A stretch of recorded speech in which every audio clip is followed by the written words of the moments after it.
마태복음 9장 35절로 36절까지 말씀 다 같이 한 목소리로 같이 읽겠습니다. 예수께서 모든 도시와 마을을 두루다니사 그들의 회당에서 가르치시며 천국 복음을 전파하시며 모든 병과 모든 약한 것을 고치시니라. 무리를 보시고 불쌍히 여기시니 이는 그들이 목자 없는 양과 같이 고생하며 기진함이라. 우리나라 말에 천인공로라는 말이 있습니다. 이 천인공로라는 말은 하늘과 사람이 함께 노한다는 뜻으로 누구나 분노할 만큼 증오스럽구나 도저히 용서할 수 없음을 가리키는 말입니다. 성경 아모스 말씀을 보면 하나님께서 진노하는 모습을 보이는데 하나님께서 왜 진노하시는가에 대한 묘사가 나옵니다. 하나님은 다메섹 사람들이 철 타작기로 타작하듯 길르앗을 압박하였다라고 말씀하시면서 진노를 나타내십니다. 또 가사 사람들이 사로잡은 자들을 에돔에게 넘겨버렸다 하는 것에 대해서 진노하셨습니다. 또 항상 맹렬히 활을 끝없이 품는 것에 대해서도 진노하셨습니다.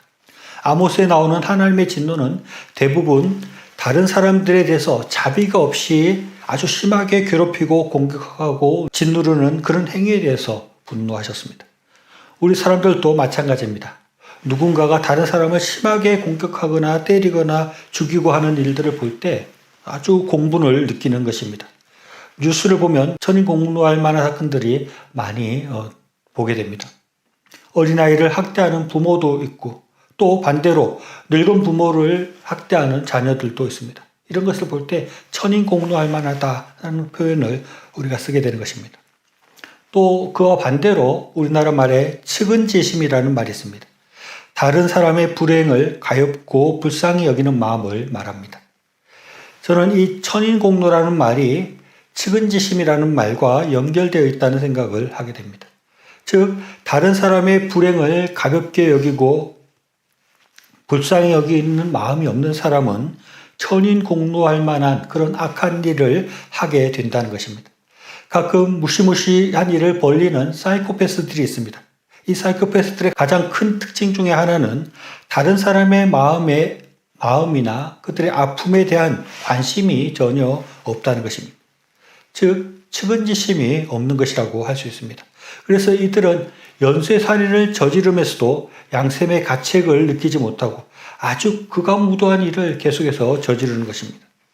사람이 좋다 또는 나쁘다 또는 착한 사람이다 아니 악한 사람이다 하는 것을 나누는 여러 가지 요소가 있겠지만 대체로 다른 사람의 아픔을 살피는 사람은 좋은 사람이고 착한 사람이라고 할 수 있고 반대로 다른 사람의 아픔을 생각하지 못하고 행동한 사람은 나쁘거나 악한 사람이라고 분류할 수 있습니다. 이와 같이 우리 사람들에게 측은지심이 있는가 하는 문제는 아주 중요한 것이라고 할 수 있습니다. 오늘 읽은 본문 말씀에서는 예수님께서 불쌍히 여기는 모습이 나타나고 있습니다. 이 측은지심이 불쌍히 여기는 것이라고 말할 수 있을 텐데요. 오늘 읽은 말씀을 다시 보면 무리를 보시고 불쌍히 여기시니 이는 그들이 목자 없는 양과 같이 고생하며 기진함이라 라고 말씀합니다.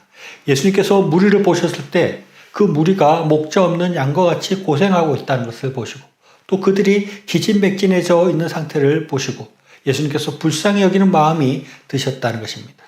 이 구절 외에도 성경에는 예수님께서 불쌍히 여기신다는 표현이 아주 많이 나옵니다. 마태복음 14장 14절 말씀 보면 예수께서 나오사 큰 무리를 보시고 불쌍히 여기사 그 중에 있는 병자를 고쳐주시니라 라고 말씀하고 있고 마태복음 20장 34절에도 예수께서 불쌍히 여기사 그들의 눈을 만지시니 곧 보게 되어 그들이 예수를 따르니라 라고 말씀하고 있습니다. 예수님은 불쌍히 여기는 마음으로 병자를 고쳐주시고 또 귀신 들린 자를 귀신을 쫓아주시고 눈 먼 자, 귀 먹은 자를 고쳐주시는 것입니다. 예수님께서 병자를 고쳐주시고 또 귀신을 쫓아내고 하는 그런 사역들을 한 것은 한쪽 측면에서는 예수님께서 메시아이신 것을 예수님께서 하나님의 아들이신 것을 나타내는 것이라고도 할 수 있지만 그것보다 더 중요한 이유는 예수님 마음에 불쌍히 여기는 마음이기 때문에 그런 사역을 했다고 할 수 있습니다. 또 마태복음 4장 16절로 17절 말씀 보면 흑암에 앉은 백성이 큰 빛을 보았고 사망의 땅에 그늘에 앉은 자들에게 빛이 비치었도다 하였느니라. 이때부터 예수께서 비로소 전파하여 이르시되 회개하라 천국이 가까웠느니라 하시더라 라고 말씀하고 있습니다. 예수님께서 이 땅에 오셔서 복음을 전하고 회개를 선포한 것 역시 우리를 불쌍히 여기는 마음 때문이었다고 말씀하는 것입니다.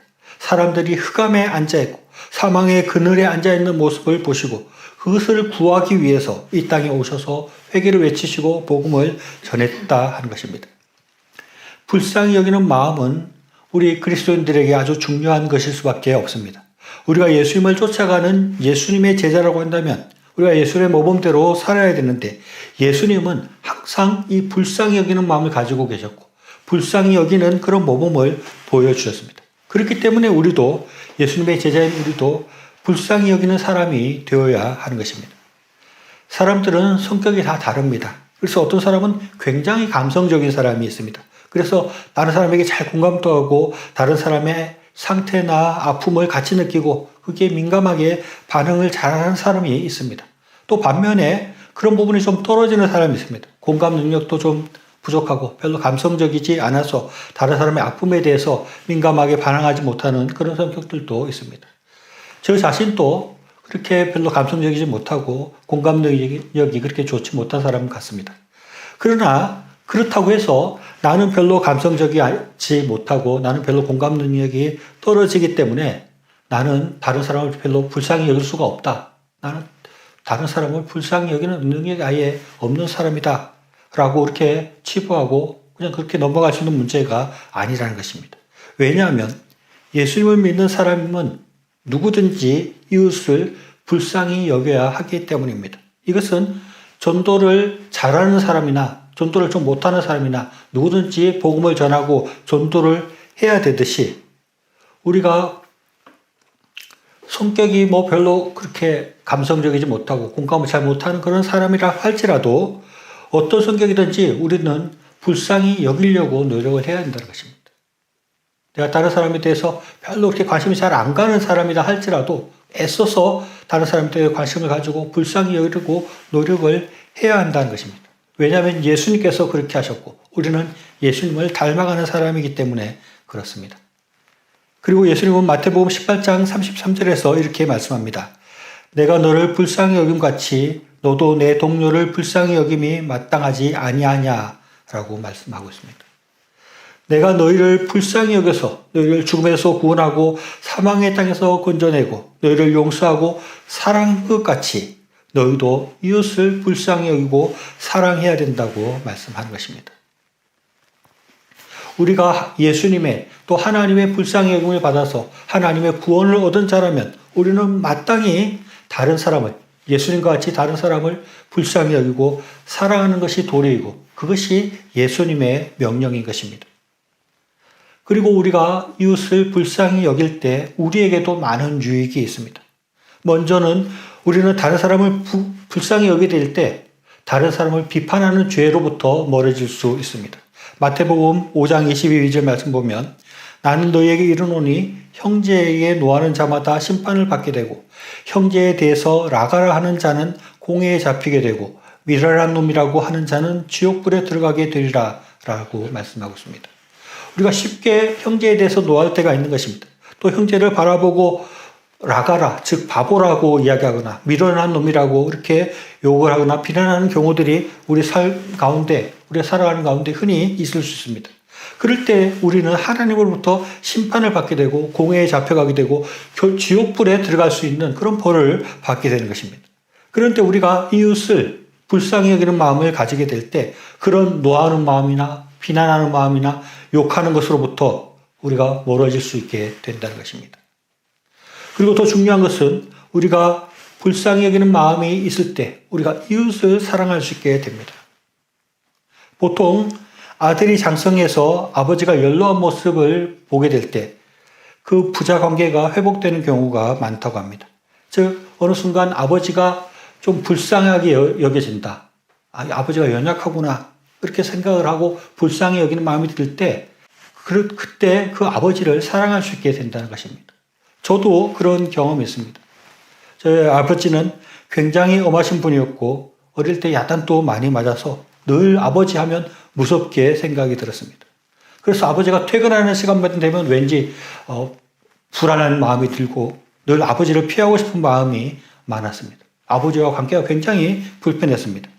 그런데 제가 나이가 20대 중반 후반으로 이렇게 넘어가면서 아버지의 모습을 보니까 아버지가 연로해지시는 그런 모습을 보게 되고 그래서 그야말로 좀 측은지심이 드는 것입니다.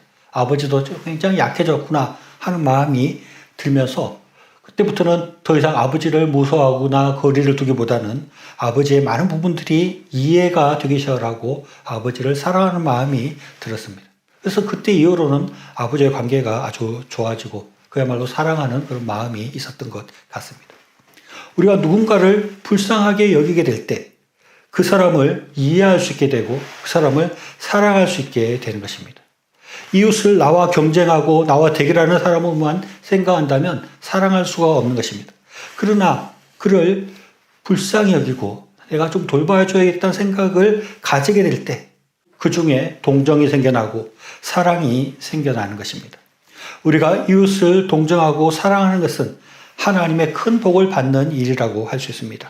베드로전서 3장 8절 말씀 보면 마지막으로 말하노니 너희가 다 마음을 같이하여 동정하며 형제를 사랑하며 불쌍히 여기며 겸손하며 라고 말씀하고 있고 에베소서 4장 32절에서도 서로 친절하게 하며 불쌍히 여기며 서로 용서하기를 하나님이 그리스도 안에서 너희를 용납하신 것 같이 하라 라고 말씀하고 있습니다. 이렇게 성경은 우리가 불쌍히 여기는 것을 강력하게 주문하고 불쌍히 여기는 사람이 되라고 반복적으로 우리에게 명령하고 있습니다. 그러면 우리는 어떻게 불쌍히 여기는 사람이 될 수 있고 어떻게 더 잘 불쌍히 여길 수 있게 될까요? 그 불쌍히 여기는 방법에 대한 그 답을 오늘 본문에서 찾아볼 수 있습니다. 마태복음 9장 36절 말씀을 다시 한번 읽어보겠습니다. 무리를 보시고 불쌍히 여기시니 이는 그들이 목자 없는 양과 같이 고생하며 기진함이라 라고 말씀하고 있습니다. 불쌍히 여기는 것에 가장 우선되는 것은 바라보는 것이다 라고 할 수 있습니다. 성경은 예수님께서 무리를 보셨다라는 말을 하고 있습니다. 이것이 굉장히 중요한 것입니다. 우리가 우리의 이웃 사람들을, 우리 주변에 있는 사람들을, 우리의 친구들, 우리의 가족들을 바라보는 것이 필요한 것입니다. 보지 않는다면 그들이 어떤 상태에 있는지 전혀 알 수가 없습니다. 그렇기 때문에 우리는 우리 주변에 있는 사람을 더 보려고 노력을 해야 합니다. 즉, 관심을 가지고 그들이 어떤 상태인지 또 어떤 마음인지 어떤 어려움이 있는지 그것을 잘 보려고 관찰하고 알려고 노력해야 하는 것입니다. 예수님은 그렇게 무리를 보시고 그들에 대해서 관심을 가졌을 때 그들이 목자 없는 양과 같은 상태라는 것을 알았습니다. 그리고 그들이 지금 아주 고생하고 있고 기진해 있다는 것을 발견할 수 있었다는 것입니다. 마찬가지로 우리도 우리의 이웃들을 바라보고 그들의 상태를 관찰하고 어떤 문제가 있고 그들에게 어떤 어려움이 있는지를 볼 수 있어야 됩니다. 그리고 나아가서 그 사람이 어떤 마음을 가지고 있고 어떤 생각을 가지고 있는지를 깊이 생각해 봐야 됩니다.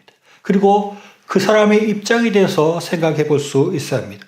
그렇게 할 때 우리는 그 사람이 어떤 문제를 가지고 있고 어떤 아픔이 있고 어떤 슬픔이 있는지 또는 어떤 약함이 있는지를 볼 수 있게 되는 것입니다.